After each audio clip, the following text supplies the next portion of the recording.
YSR Congress party ఎమ్మెల్యేలపైన అనర్హత వేటు పడనుందా? Assembly సమావేశాలకు వరుసగా గైరు హాజరవుతే ఎమ్మెల్యే పదవులు కోల్పోవాల్సి వస్తుందా?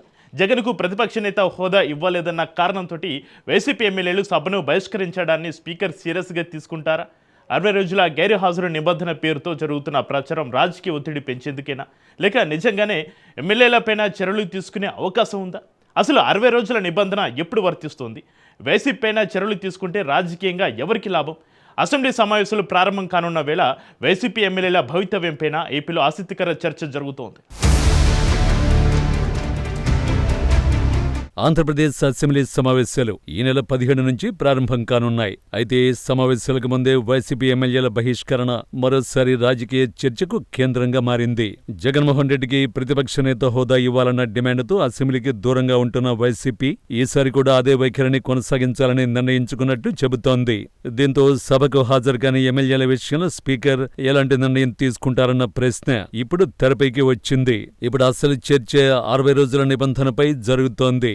రాజ్యాంగంలోని ఆర్టికల్ 190/4 ప్రకారం ఒక ఎమ్మెల్యే సభానుమతి లేకుండా వరుసగా 60 రోజుల పాటు సమావేశాలకు హాజరు కాకపోతే ఆ సభ్యుడి స్థానాన్ని ఖాళీగా ప్రకటించే అధికారం సభకు ఉంటుంది. వైసీపీ ఎమ్మెల్యేలు కూడా ఈ సెషన్కి రాకుంటే 60 రోజుల పాటు సభకు రాని వారి లిస్టులో చేరిపోతారు.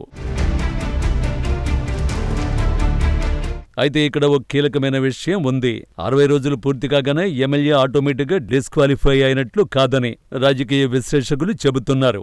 రాజ్యాంగం హౌస్ మే డిక్లేర్ హిస్ సీట్ వేకెంట్ అని చెబుతోందని గుర్తు చేస్తున్నారు. అలాగే సీటును ఖాళీగా ప్రకటించడం సభ నిర్ణయంపై ఆధారపడి ఉంటుంది. అంతేకాదు అసెంబ్లీ ప్రొరోగైన కాలం 4 రోజులకు మించి వాయిదా పడిన కాలాన్ని 60 రోజుల లెక్కలోకి తీసుకోకూడదని కూడా రాజ్యాంగం స్పష్టం చేస్తోంది. అందువల్ల వైసీపీ ఎమ్మెల్యేల గైర్హాజరు విషయంలో కేవలం క్యాలెండర్లో 60 రోజులు గడిచాయా లేదా అన్నదే కాకుండా సభ సమావేశాల లెక్క ఎలా వస్తుందన్నది కూడా కీలకమని అంటున్నారు. ఇక్కడ మరో ఆసక్తికరమైన అంశం ఉంది.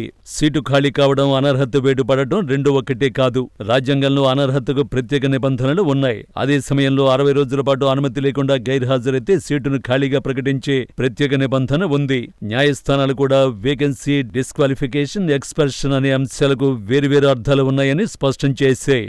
అందుకే ఇప్పుడు వైసీపీ ఎమ్మెల్యేల విషయంలో డిస్క్వాలిఫికేషన్ ఖాయమనే ప్రచారం కంటే గైర్హాజరు రాజ్యాంగం పరిధిలోకి వస్తుందా, వస్తే సభ ఏ నిర్ణయం తీసుకుంటుంది అనేది ప్రధానమని రాజకీయ విశ్లేషకులు చెబుతున్నారు.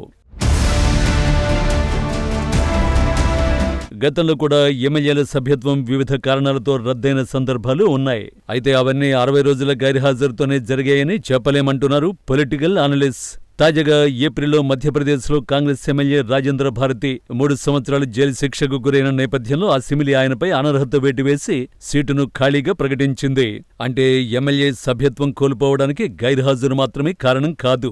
రాజ్యాంగం చట్టాల్లో పేర్కొన్న ఇతర అనర్హతలు కూడా వర్తిస్తాయని చెబుతున్నారు.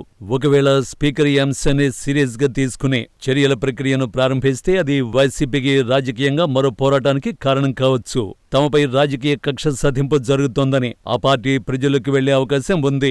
ప్రభుత్వం మాత్రం సభా నిబంధనల ప్రకారమే వ్యవహరిస్తున్నామని చెప్పే అవకాశం ఉంది. దీంతో ఒకే నిర్ణయం 2 పార్టీలకు 2 రకాల రాజకీయ కథనాల్ని అందించే పరిస్థితి ఉంటుంది. మరోవైపు స్పీకర్ ఎలాంటి చర్య తీసుకోకపోయినా రాజకీయ చర్చ ఆగే అవకాశం లేదు. ఎమ్మెల్యేలు సభకు హాజరు కాకపోతే నిబంధనలు ఎందుకు అమలు చేయడం లేదన్న ప్రశ్న అధికార పక్షాన్ని ప్రతిపక్షం అడగొచ్చు.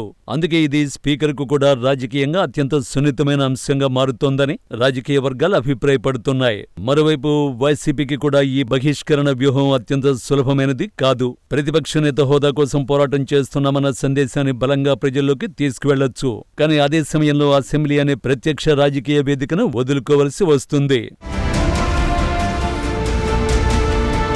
ప్రభుత్వాన్ని ప్రశ్నించడానికి, ప్రజా సమస్యలను ప్రస్తావించడానికి, అధికారపక్ష విధానాలను ఎండగట్టడానికి ఉన్న అవకాశాన్ని పార్టీ స్వయంగా పరిమితం చేసుకుంటున్నట్లవుతుంది. ఇదే ఇప్పుడు వైసీపీ ముందున్న రాజకీయ లెక్క. మొత్తంగా చూస్తే 60 రోజుల నిబంధన పేరుతో వైసీపీ ఎమ్మెల్యేలపై వెంటనే అనర్హత వేటు పడుతుందని చెప్పడం కంటే ఈ నిబంధనను స్పీకర్ ఎలా పరిగణిస్తారు అన్నదే అసలు కీలకం. రాజ్యాంగం సీటును ఖాళీగా ప్రకటించే అవకాశం ఇచ్చింది, కానీ అది ఆటోమేటిక్ ప్రక్రియ కాదు. అందుకే ఇప్పుడు చర్చంతా నిబంధన కంటే ఎందుకంటే స్పీకర్ నిర్ణయాధికారం, రాజకీయ పరిస్థితులు వైసీపీ వ్యూహం చుట్టూనే తిరుగుతోంది.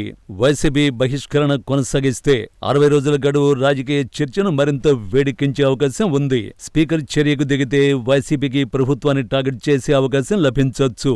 దీంతో ఈసారి అసెంబ్లీ సమావేశాలు కేవలం బిల్లులు, చర్చలకే పరిమితం కాకుండా వైసీపీ ఎమ్మెల్యేల హాజరు, 60 రోజుల నిబంధన, స్పీకర్ నిర్ణయం, జగన్ ప్రతిపక్ష నేత హోదా చుట్టూ రాజకీయ ఉత్కంఠకు వేదికగా మారే అవకాశం కనిపిస్తోందని రాజకీయ విశ్లేషకులు చెబుతున్నారు.